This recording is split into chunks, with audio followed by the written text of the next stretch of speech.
네. 네. 이제 우리나라 최초의 또 네. 패널리스트 우리 안진아 위원과 정작 함께. 본인은 그게 무슨 뜻인지 몰라요. 아, 네? 그래요? 못 들었어요. 자, 팬이냐 애널리스트냐 헷갈리고 있는 우리 안진아 애널리스트 모시도록 네. 하겠습니다. 어서 오십시오. 안녕하세요. 오세요. 네, 반갑습니다. 엔터 분석의 뭐 1인자라고 이제 저희가 생각을 했었는데 연말까지는 어느 정도 맞았던 것 같습니다. 지금도 맡고 있는 것 같은데. 맞고 있어요? 아, 그래요? 네. 아니 네. 그 대표적인 게 이제 하이브 아닙니까? 네. 뭐 다른 얘기 뭐 하나하나 해주시겠습니다. 하이브 연말까지 그 45만 뭐 이렇게 하면 50만 가까이 갈 거다 이제 이런 얘기 하셔갖고 사실 거의 네. 맞았어요. 네. 45만인가까지 갔다가 그 28군데 지금.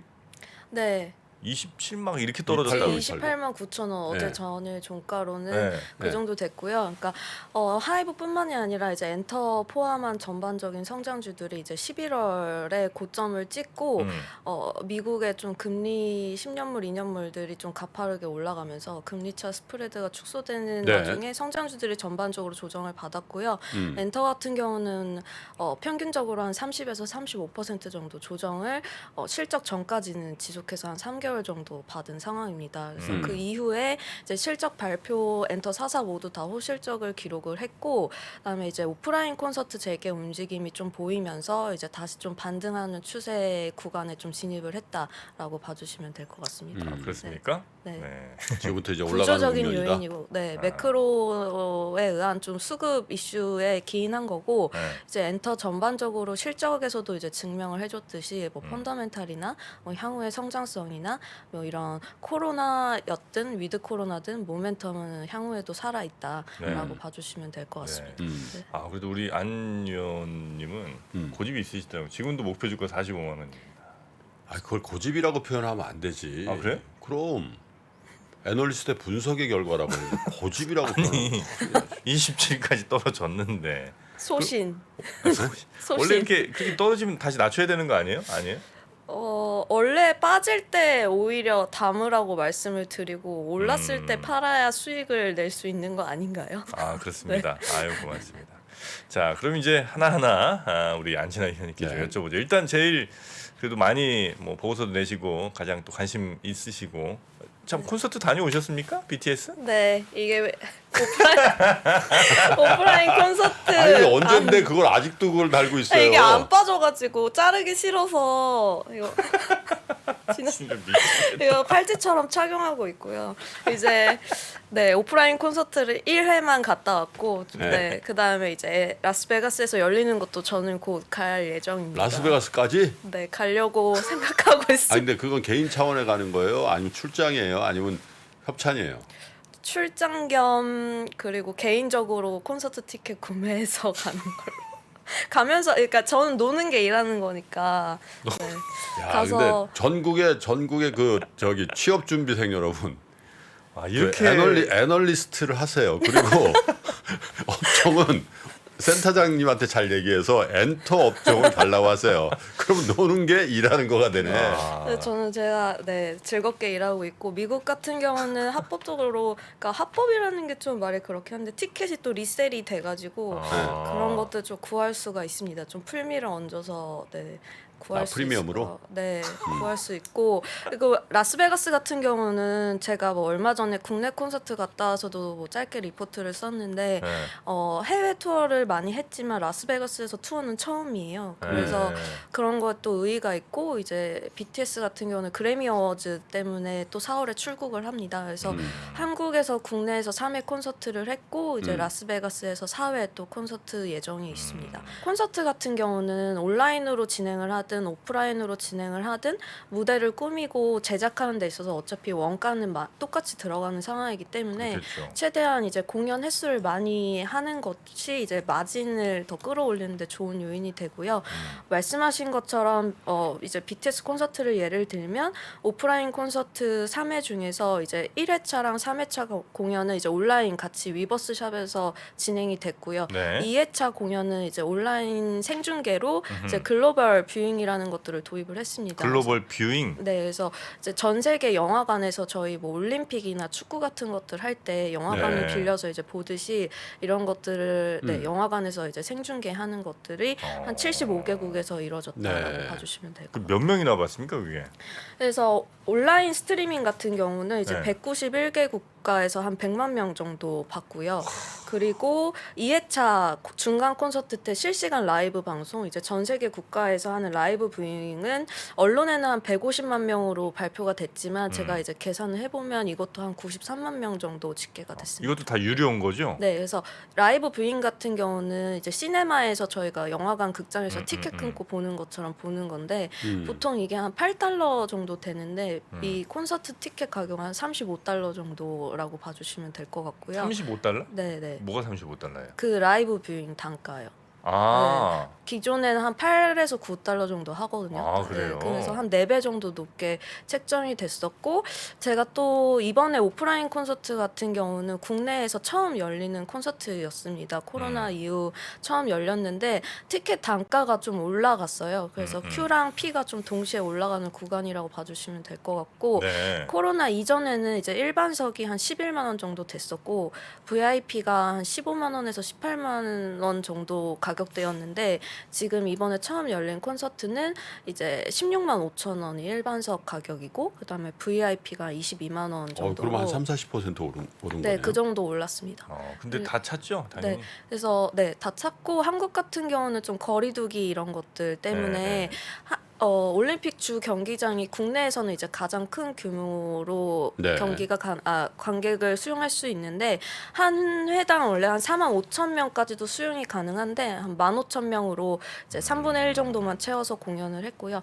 오프라인으로는 3회 공연했으니까 4만 5천 명 그리고 온라인으로는 뭐 뷰잉이 한 100만 명 나왔다라고 하더라도 이게 멀티뷰가 가능하거든요. 그래서 한 사람이 이제 지불해도 여러 명 이제 동시 접속해서 볼 수 있기 때문에 한 50만 명에서 60만 명 실질적으로 이제 페잉을 한 사람은 그 정도로 가정을 했고 네. 그리고 그 라이브 뷰잉도 한 100만 명 정도 하면 한 150만 명 정도 이제 봤다라고 오. 보시면 될 것 같습니다. 그럼 얼마예요, 그게? 그래서 이거 티켓 오프라인으로만 했을 때는 한 78억 원 정도 벌어들였고요. 그다음에 네. 라이브 뷰잉이 극장에서 전 세계적으로 이제 본 게 한 400억 정도. 네. 그리고 온라인 스트리밍이 제가 한 300억에서 350억 정도 나오는데 뭐 중간값으로 해서 320억 정도 추정을 하면 이제 티켓이랑 뭐 온오프라인 공연으로 벌어들인 수익은 한 770억에서 800억 정도로 추정을 하고 있고요. 이 외에 더불어서 좀 같이 올라가는 것들이 간접 매출이 동시에 올라간다라고 봐주시면 간접 매출은 뭐예요? 그러니까 아티스트가 직접 활동해서 번 매출이 이제 앨범이나 콘서트 네, 같은 네. 거라면 간접 매출은 이런 아티스트 IP나 이런 활동에 수반돼서 올라가는 매출이라고 뭐 광고 봐주시면 같은 되는데 건가요? 네, MD 굿즈나 광고나 이런 컨텐츠나 굿즈. 네, 뭐 이런 것들 봐주시면 되는데 보통 이렇게 오프라인 콘서트가 진행이 되면 MD 굿즈 판매도 같이 올라가고요. 그다음에 컨텐츠는 그 위버스 상에서 저희 온라인 콘서트 하는 거 태우는 거 생각하시면 되고 그리고 또 유료 팬클럽도 같이 올라갑니다. 그래서 BTS 같은 경우는 보통 이제 예매를 2번에 나눠서 걸쳐서 하고요. 네. 오프라인 콘서트 티켓팅이 굉장히 치열한데 첫 번째는 그 아미 팬클럽 유료 팬클럽 대상으로 창구가 열립니다. 그리고 거기서 남는 표들이 이제 일반 예매로까지 넘어오는데 네네네. 보통은 그 유료 팬클럽 아미에 한해서 다 티켓팅이 그러니까 끝나기 유럽 때문에 팬들 아미들은 그러면 돈을 먼저 돈을 내고 내고 가입을 하는 한 거예요. 달에 얼마씩 네네. 그게 연간이에요. 연? 그래서 네, 두 가지 종류가 있고 하나가 25,000원짜리가 있고 또 뭐 풀 패키지에서 네. 175,000원짜리 이렇게 있어서 우리 위원님은 풀 패키지 당연히. 뭐 아무튼 저는 객관성을 위해 노코멘트를 하겠고 그래서 네, 그래서 팬클럽에서 풀. 보통 이제 끝나고요. 그래서 네, 보통 콘서트 앞두고 이 유료 팬클럽도 이제 같이 좀 늘어나는 추세입니다. 그리고 MD 굿즈 같은 것들도 제가 말씀을 드리는 게 이게 별거 아니라고 생각을 하시는 분들이 많은데 보통 이제 콘서트를 가게 되면 이제 BTS 콘서트 같은 경우는 아미 밤이라는 게 좀 필수적으로 아미밤? 네.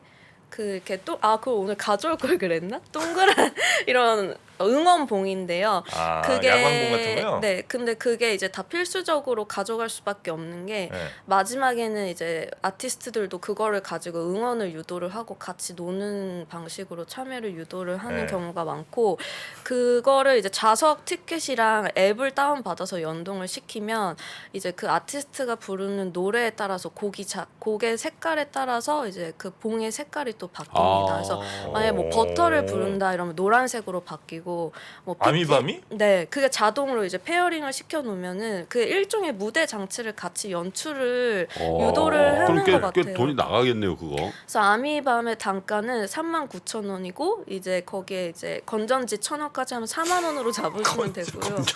네, 그리고 이게 버전이 한 3개 정도 나와요. 근데 이것도 다 버전별로 이제 모으는 분들도 계시고 그 MD 굿즈 온라인 위버스 샵에서는 네. 그런 것도 팝니다. 이제 아미밤을 꾸미는 키트 같은 스티커나 뭐 이런 것들도 한정판으로 파는데 이것도 다 솔드아웃이거든요. 그래서 뭐 15,000원에서 2만 원 정도 되고, 그러니까 이렇게 부수적으로 따라오는 MD 굿즈 판매들이 굉장히 많고, 그리고 항상 마지막 무대는 아티스트들이 그 한정판 이번 무대 뭐 PTD 서울이다 이러면 거기에 맞는 모자나 뭐 옷 같은 후드 이런 것들을 다 입고 나와서 공연을 합니다. 그래서 이러한 것들도 이제 위버스 샵에서는 온라인으로 이제 판매가 되고 있고 예약 판매를 진행을 해도 다 솔드아웃인 상태인데 단가가 굉장히 높아요. 막 39,000원에서 129,000원까지 다양하게 좀 형성이 뭐가 돼요. 129,000원이나? 뭐 아노락이나 후드 같은 거. 그 티? 네, 후드 네, 티? 네. 아 근데 그 기본적으로 지금 안지라 위원이 입고 있는 미우미우보다 더 비싼 거 아니에요?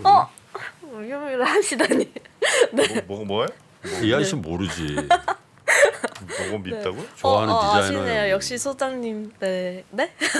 나 빼고 둘이서 뭐 무슨 얘기하는 거야 지금? 그게 있어. 네. 그래서- 여튼 그 아미 콘서트 이번에 어마어마하네요 매출이. 그래서 오프라인 티켓도 뭐 티켓인데 저는 이거에 수반하는 간접 매출의 전 분야에서 이제 동반해서 올라오는 것들이 이미 LA 콘서트를 했을 때 실적으로 또 보여줬어요. 그래서 이러한 것들이 하이브뿐만이 아니라 오프라인 콘서트가 재개가 되면 이제 글로벌 투어가 가능한 이런 팬덤을 가지고 있는 엔터사들 위주로 좀 수혜가 집중적으로 모이지 않을까라고 보고 있습니다. 그래서 일단 그 리포트를 보니까 2020년에 하이브의 매출이 796억이었죠. 네, 그리고 2021년 1,258억. 1조 아이, 연간으로 네. 네. 연간으로 1조를 10억 원 단위구나. 네, 1조 넘겼습니다. 네. 아이 이게 뭐 1조 2천 7,960억이었고 네. 그 다음에 1조 2,580억. 네. 올해 예상치로 1조 9,970억을 얘기했어요. 거의 2조네 네. 2조. 2조. 네. 뭘 2조가 다 그럼 BTS예요? 아니요, 이제 BTS 의존도는 사실 2020년도 기점으로 좀 굉장히 많이 낮아지고 있는 상태고, 글로벌리 봤을 때 가장 큰 음악 시장이 미국이고요. 네. MS 30%고 단일 국가로 가장 큰 게 일본이 15% 정도 되고, 그 다음에 큰 게 유럽 3개국 프랑스, 영국, 독일 합해서 15% 정도 됩니다. 근데 일본에서 또 당연히 이제 글로벌리 봤을 때 차트인 하는 오리콘 차트 순위로나 뭐 판매량 앨범 순위 뭐 이런 거 봤을 때 뭐 19년, 20년도, 21년도 다 BTS가 1위를 했고 그 10등 안에 드는 보이그룹 세 팀이 다 하이브 그룹입니다. 그래서 세븐틴이 2위를 기록을 했고 네. 그다음에 비교적인 신인인 뭐 TXT나 엔하이픈 뭐 이런 친구들도 다 오리콘 차트인을 한 상태이고 이제 글로벌 빌보드 차트에도 뭐 100위 안에 다 들어가는 성과를 냈어요. 그래서 하이브에서 이제 BTS 의존도가 점차 좀 많이 낮아지고 완화된다. 있는 추세이고 이런 미국이나 일본 같은 경우는 한번 팬덤이 형성이 되면 굉장히 좀 오래 유지되는 그런 특성을 가지고 있기 때문에 이러한 포트가 좀 BTS만 쏠려 있었던 게 2019년도까지는 맞지만 20년도 기점으로는 굉장히 좀 다양한 보이그룹들이 그래요? 같이 좀 선전을 하고 있고 이제 걸그룹이 처음으로 이제 나옵니다. 하이브의 걸그룹? 네. 그래요? 네, 누구예요? 5월달에 이제 나오고요. 2팀 정도가 나오고 그다음에 또 2분기 때 좀 엔터들 모멘텀이 많이 몰려 있어요. 그리고 빅뱅도 어제 발표가 났지만 4월 5일 날 이제 컴백을 한다라고 발표가 났었고 아마 블랙핑크도 유튜브 구독자 수로는 전 세계 1위입니다. 아, 그렇죠. 블랙핑크 블핑. 잘 알고 있습니다. 알죠. 지수. 네, 그래서 원래는 2등이었고 1등이 네. 저스틴 비버였는데 그걸 제쳤고 아마 블랙핑크도 오프라인으로 글로벌 투어가 완연하게 가능해질 때쯤 그거 앞두고 이제 새 앨범 네. 발매를 해놓으면 이제 직관점 매출을 또 동시에 끌어올릴 수 있는 구조이기 때문에 네. 아마 좀 이번 2분기 때 조심스럽게 컴백을 하지 않을까. 그리고 3분기 때부터 뭐 월드 투어나 이런 것들을 뛰면 뭐 엔터 같은 경우는 1분기 저점, 2분기 반등, 그리고 3분기, 4분기 갈수록 좀 우상향하는 그림 예상하고 있습니다. 전체적으로 다 괜찮군요. 네. 아니 근데 그 사람들이 뭐 그룹들이 뭐 100개 나온다고 100개를 다 기억하지 못할 거 아니에요. 보통 이제 사람들이 기억하는 몇 팀 정도씩 이제 네. 갈 텐데 네. 하이브도 지금 보니까 한 4팀 정도가 이제 꽤 잘 되고 있는 것 같고 네. 나머지 엔터사들 다 그렇게 되면 전 세계 사람들이 우리나라 케이팝만 듣는 건 아닐 텐데 네. 이렇게 다 좋을 거라고 예상하는 게 맞는 얘기인지 모르겠습니다. 일단 좋다는 게 그러니까 네.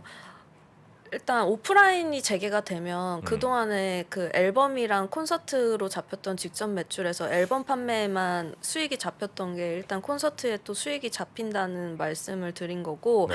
그다음에 각 사마다 좀 글로벌리 영향력이 있는 아티스트들을 한두 팀 이상은 최소 다 가지고 있는 상황이에요. 그래서 이러한 것들이 코로나 때 저는 오히려 좀 유튜브나 이런 플랫폼들이 기회가 됐다라고 생각을 하는 게 네. 이제 신인들도 이제 뭐 음원을 뭐 유튜브에서 공개한다 뭐 이러면 글로벌 전체 공개가 되다 보니까 이러한 게 특별하게 마케팅 비용이나 현지 진출 비용을 세이브하면서 이제 그 마진 이익의 레버리지를 더 높게 올릴 수 있는 구조를 코로나 때 좀 구축을 했다라고 생각이 되고 있고요. 네.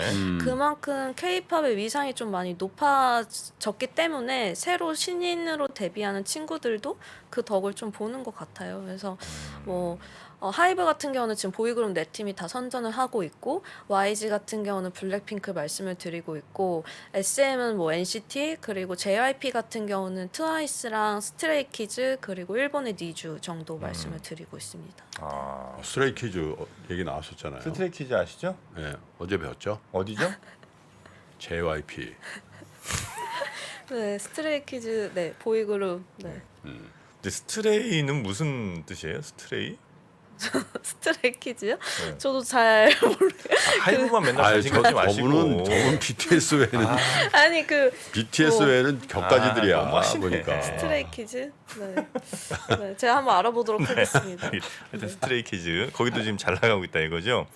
지금 3사 중엔 특히 그 우리 김 프로님이 제일 관심 있어하는 SM 네. 여기가 그 라이크 기획인가?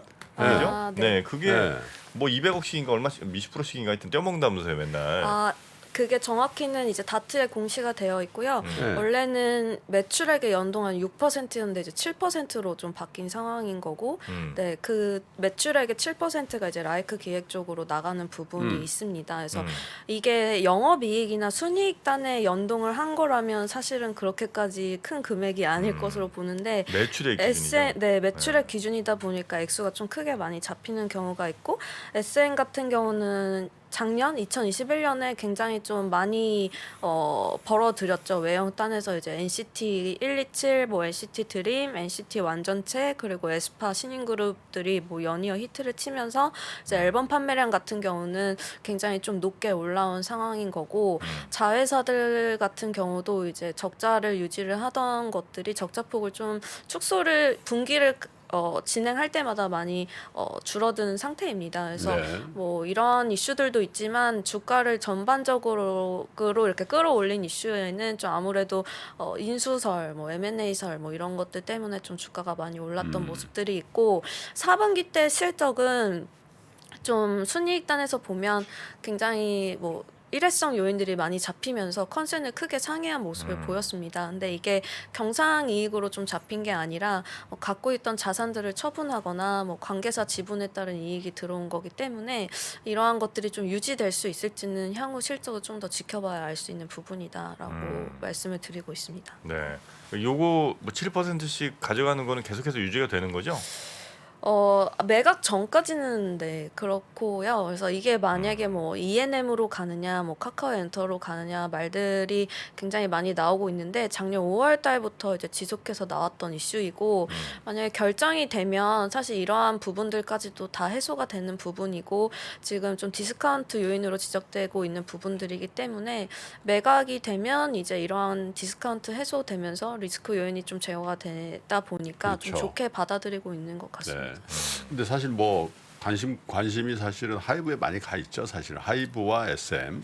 근데 네. 이제 하이브는 기존에 이제 BTS의 어떤 그 매출이나 이익단에서의 그 기여율을 어떻게 낮출 거냐. 네. 근데 이제 그 걸그룹도 이제 다음 달에요. 5월 네, 달. 5월에 올해 나온다. 네. 이제 거의 한 달 있으면 나오고 그러니까 이제 그런 부분은 있는데 사실 어떤 그런 아티스트의 다변화도 다변화지만 비즈니스 모델을 다변화하고 있잖아요. 예를 들면 웹툰, 웹소설이라든지 뭐 게임 콘텐츠 이런 네. 쪽으로 가고 있는데 이게 과연 제대로 먹힐 건지가 이제 투자 포인트가 될 것 네. 같은데 어떻게 보세요? 그래서 말씀드린 것처럼 굉장히 좀 다변화된 비즈니스 모델을 구축하고 있는 게 어떻게 보면 아티스트 의존도를 또 낮추는 하나의 전략으로 저는 또 해석이 되고 있고 웹툰 웹소설도 지금 현재는 네이버에 이제 게시되고 그거에 대한 수수료를 받는 구조이지만 네. 이제 위버스 2.0이라고 저희 작년에 네이버 브이라이브 인수한 거랑 네. 지금 현재 위버스를 이제 통합한 개편이 나옵니다. 그래서 새로운 플랫폼이 나오게 되면 거기에 이제 웹툰 웹소설도 저희 자체 플랫폼에 이제 실게 되는 것들이고요. 6월 달에는 또 게임 사업도 진출을 합니다. 그래서 게임이 나오고 말씀하신 것처럼 엔터를 시작으로 뭐 컨텐츠 쪽의 비즈니스 모델을 다각화하는데 이러한 것들이 결국에는 잘 되려면 저는 일단 본업에 굉장히 일단 충실을 해야 된다. 어쨌거나 이런 새로운 플랫폼에서 MAU를 확보하고 지속적으로 서비스를 이용할 만한 컨텐츠를 제공을 했을 때 수요가 있어야지만 이러한 그렇죠. 것들도 성공을 할 텐데 그 수요의 기반이 일단은 그 팬덤이거든요. 네. 그래서 뭐 한 아티스트를 좋아하는 팬덤이 이제 구축이 되어 있으면 그 팬덤을 그대로 가져와서 다른 비즈니스 모델에도 계속해서 새로운 서비스를 제공하면서 이것도 써보고 저것도 써보도록 이제 유도를 하는 것들이기 때문에 일단 본업을 좀 소홀히 해서는 안 된다. 그래서 그 본업을 좀 견조히 가져가면서 글로벌 팬덤층을 이런 다른 쪽 서비스를 제공했을 때 좀 만족을 느낄 수 있을 정도로 이제 그 팬이랑 아티스트의 그런 니즈와 수요 이런 것들을 굉장히 좀 잘 아는 것 같아요. 그래서 이런 것들 좀 어떻게 풀어갈 것인지를 이제 좀 아시는 매니지먼트사에서 이런 쪽으로 사업을 다각화하는 게 저는 맞다고 보고 있고 그 예로 들면 그 위버스라는 플랫폼이 처음 연초에는 팬 플랫폼이 3대가 있다라고 이제 많이들 말씀을 하셨어요. 3대? 하나는 하이브의 위버스, 위버스. 그리고 NC 그 게임사에서 만든 유니버스라는 게 있었고 그리고 네이버의 브이라이브 이렇게 3대 플랫폼이 있다라고 이제 연초에는 말씀을 많이 하셨는데 일단 브이라이브를 이제 하이브가 인수를 했고 NC의 유니버스 같은 경우는 지금 좀 많이 존재감이 좀 많이 약해진. 사라졌죠. 근데 이러한 것들이 인터페이스나 뭐 그쪽에 사용되는 기술이나 인프라나 이런 것들은 게임사다 보니까 더 화려하게 뭐 구사를 할 수 있었겠지만 결국에는 그 안에서 이제 활동하고 팬. 컨텐츠를 네, 팬덤. 서비스를 제공하고 이제 막 유대감을 가지고 있다 뭐 이런 것들을 잘 꾸려 나가는 이해도가 좀 부족했기 때문에 기술력은 좋았지만 그런 플랫폼이 좀 다소 흥행하지 못했던 요인들이 있지 않았나. 그래서 지금은 결국 살아남은 플랫폼은 위버스 하나밖에 없는 것 아, 같고요. 그래요? 그래서 이러한 것들을 봤을 때 뭐 게임도 좋고 뭐 웹툰 웹소설도 진출을 하겠지만 이제 더 중장기적으로 놓고 보는 거는 저는 또 NFT를 또 빼놓고 말씀을 드릴 수가 없을 것 같아요. 그래서 하반기에는 이러한 것들도 진출을 하게 될 텐데 그 엔터랑 그리고 NFT를 연결해서 플랫폼을 런칭하거나 뭐 이런 유효형의 자산이 거래될 수 있는 것들을 만들 때 이런 기반이나 어쨌거나 기본에 좀 충실해서 이해도가 높은 제작사랑 뭐 그리고 이런 기술적으로 이런 것들이 구현 가능한 뭐 이런 합작사들이 설립이 돼서 진행이 된다면 좀 충분히 좀 성공 가능성이 있지 않을까라고 저는 보고 아니 그 있습니다. SM에서 그 뭐죠 그 이렇게 팬들이랑 카톡하고 뭐 이런 거 하나 있잖아. 디어유. 디어유. 네, 디어유도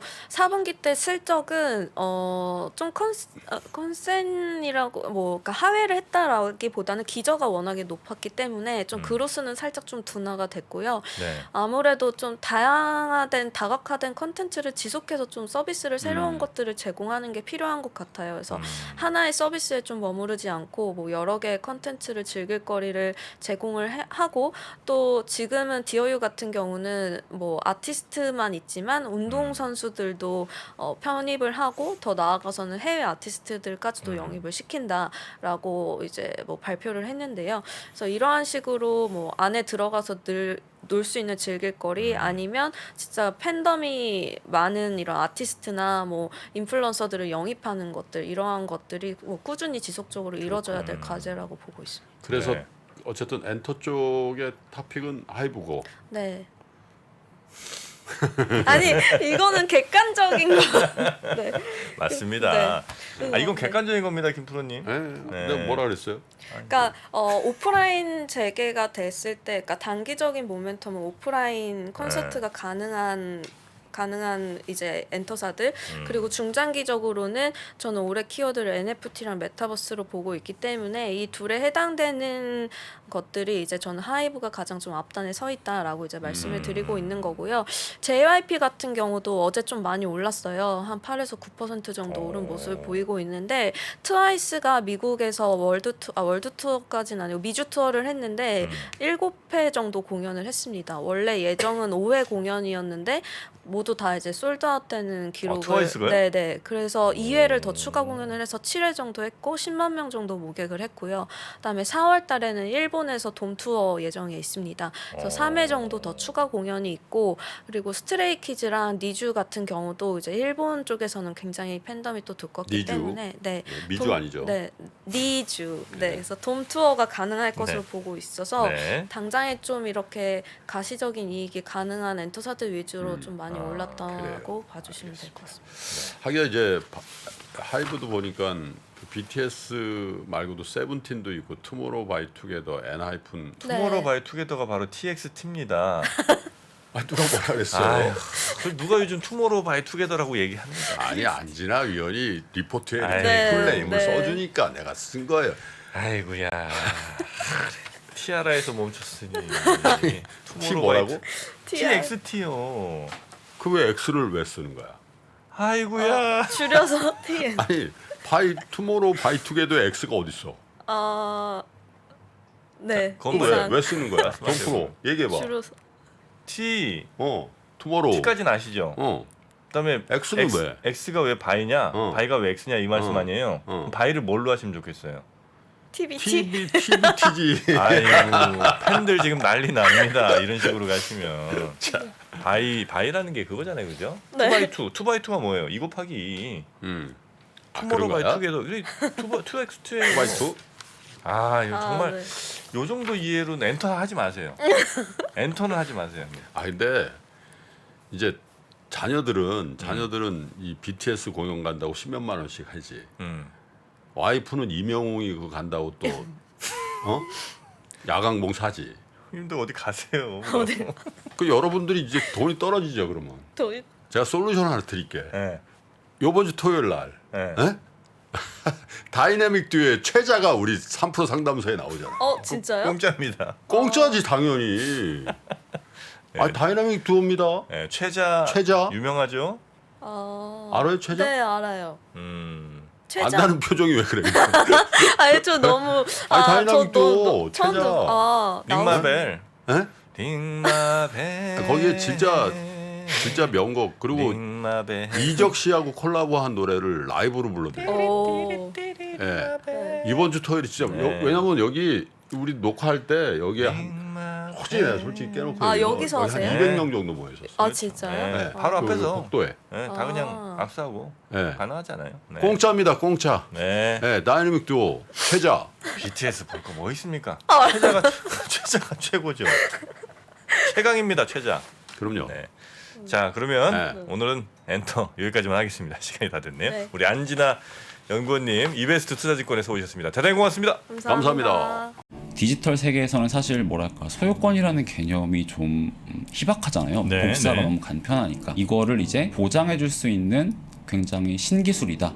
지구를 잘게 쪼개 땅을 사고 팔 수 있는 메타버스 플랫폼. 3만 원에 팔린 프랑스 에펠탑은 지금 170만 원이 됐습니다. 디지털 아티스트 빗불의 한 작품이 지난달 팔린 가격은 787억 원.